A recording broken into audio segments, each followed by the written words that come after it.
Ngayong araw guys, magluluto nga pala tayo ng ginisang sardinas with gulay na pecha yan guys. Ayan, pagkakat ng pechay. Ito, napakasimple lang gawin to guys. Pabili po ako ng 10 piso na pechay, ganyan na siya karami.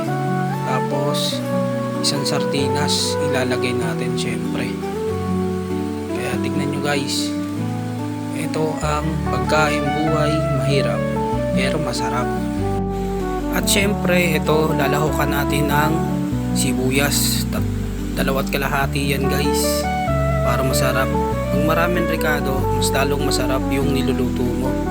Swabe to guys, sa halagang 50 pesos busog ka na. Brought to you by Mega Sardines. Yay! Isusunod naman natin yung bawang. Yan, 4 na piraso, pwede na yan sa isang sardinas para lumasa lang.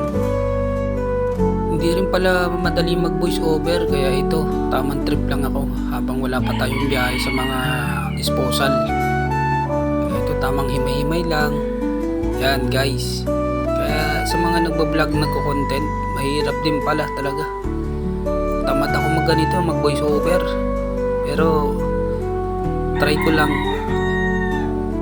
Kung naririnig nyo po yung mga tilaok ng manok, ayun po yung mga pang second verse ko dito sa pag-record dito sa pag voice over, di ba?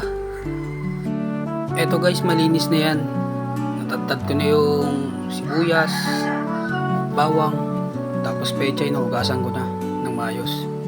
Pagigisa ng bawang, sibuyas, ayun guys, Yan guys, nilagay ko na yung sardinas. Ayan na po siya. Ayan. Kailangan durugin ang sardinas para lumasa po siya. Ito, napakadali lang po nito. Sa halagang 50 pesos, mabubusog ka na. Ito po yung gulay, kailangan hindi siya madurog kasi papait po yan.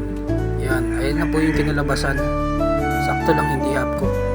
Tapos sinabayan ko ng bagoong isda na may laman po yan, kalamansi. Ayan, swabe guys.